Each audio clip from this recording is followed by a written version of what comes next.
At the far end of town where the grickle grass grows, and the wind smells slow and sour when it blows, and no birds ever sing excepting old crows, is the street of the Lifted Lorax. And deep in the grickle grass, some people say, if you look deep enough, you can still see today, where the Lorax once stood just as long as it could, before somebody lifted the Lorax away. What was the Lorax, and why was it there? And why was it lifted and taken somewhere? From the far end of town where the grickle grass grows, the old Once Lorax still lives here. Ask him, he knows. You won't see the Once Lorax, don't knock at his door. He stays in his lurkum on top of his store. He lurks in his lurkum cold under the roof, where he makes his own clothes out of mufford moof.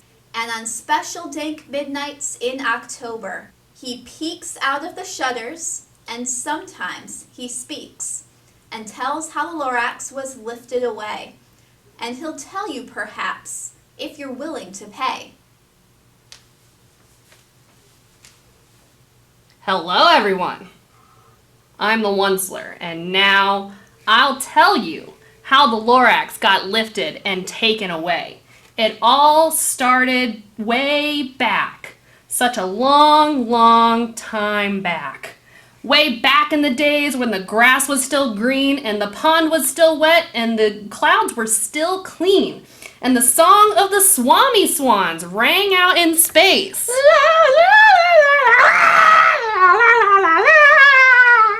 Beautiful. One morning I came to this glorious place. And I first saw the trees, the Truffula Trees, the bright-colored tufts of the Truffula Trees, mile after mile in the fresh morning breeze. And under the trees I saw brown barbaloots frisking about in their barbaloot suits as they played in the shade and ate truffula fruits. Excuse you. From the ripulous pond came the comfortable sound of the humming fish humming while splashing around.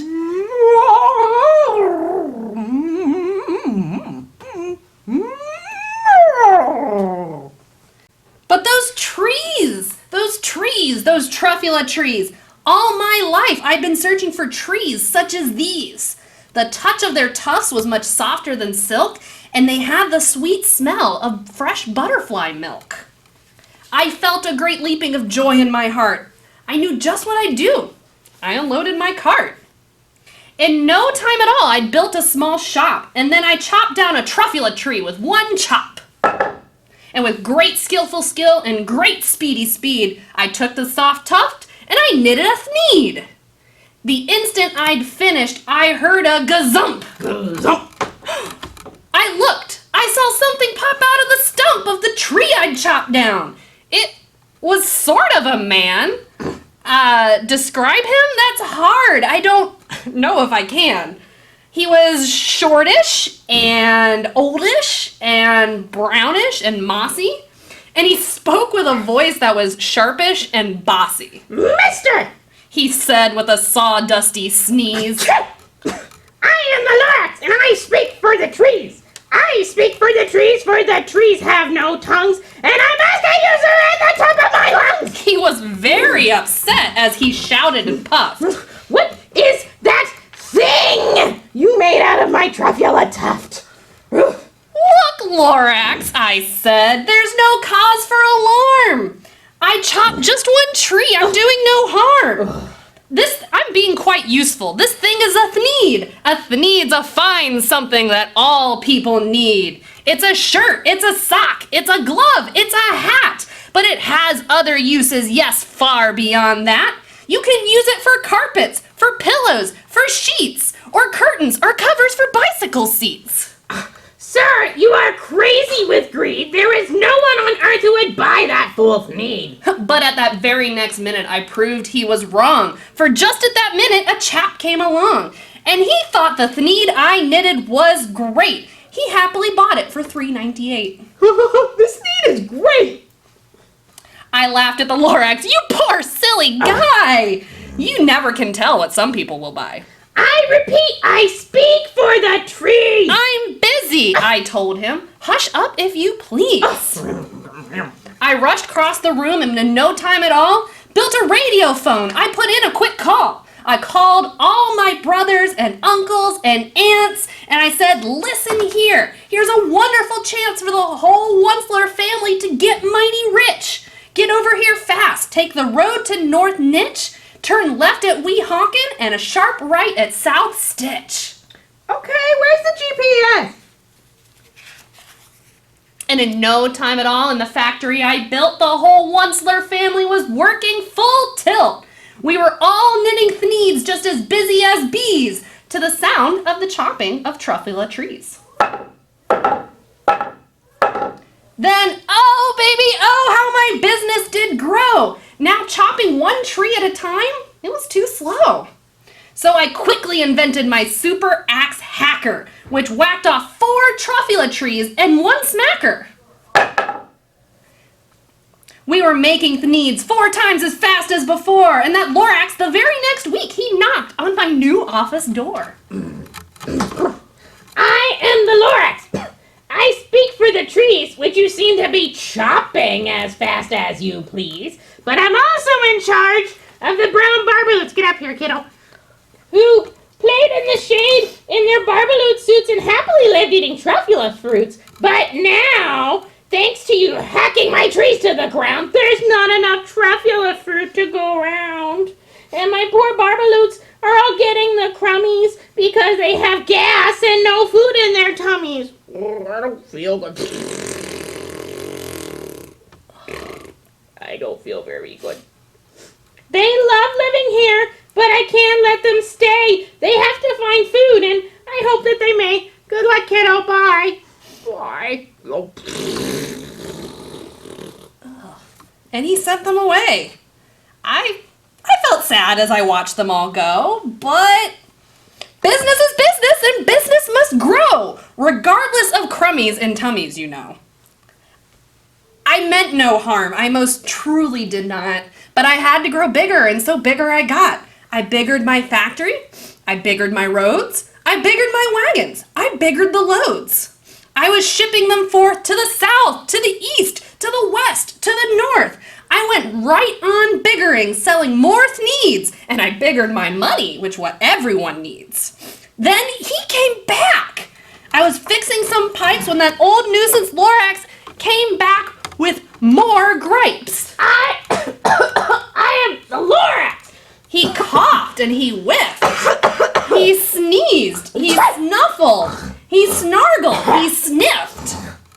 Once Lorax. He cried with a crufulous croak. Once Lorax, you're making such smogulous smoke. My poor Kwame swans, they can't sing a note. See, look.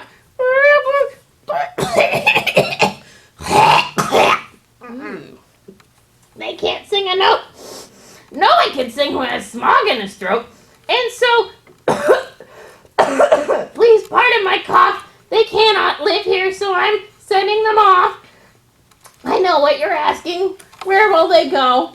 Well, I would tell you, but I don't rightly know. They may have to fly for a month or a year to escape from the smog you've smuggled up here. Bye, kid.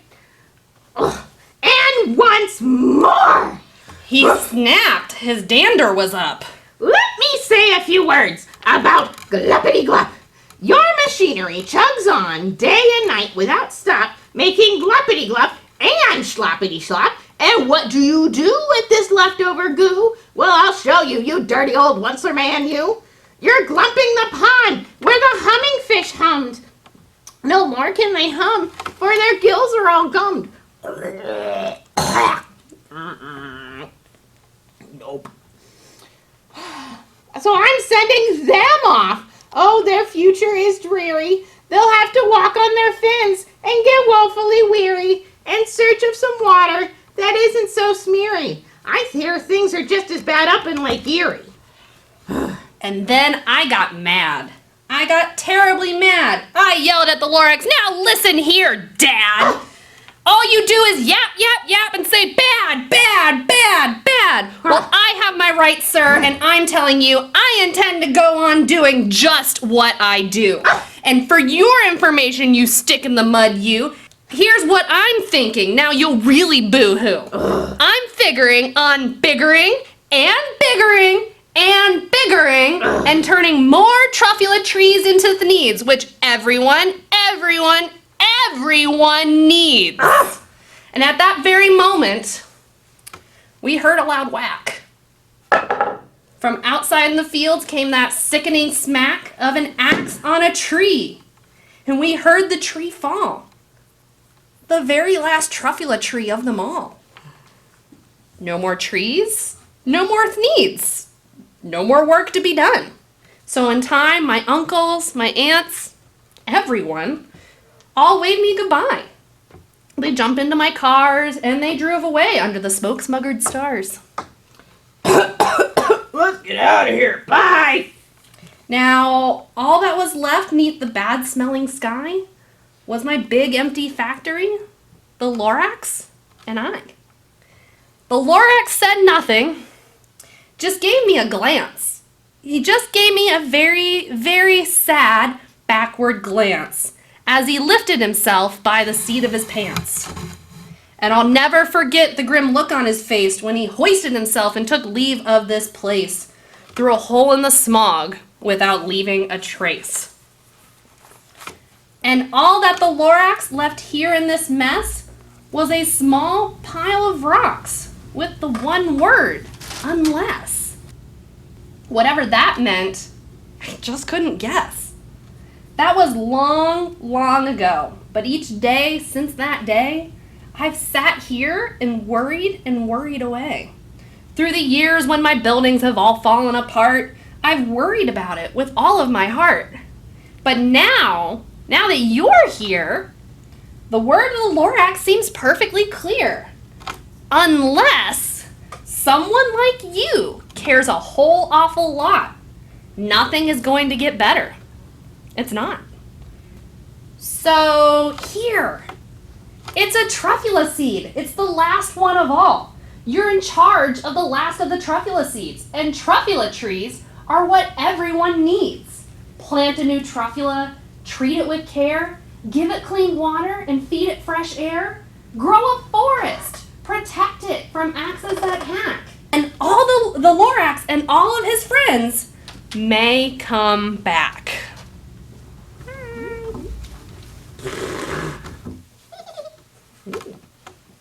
The end.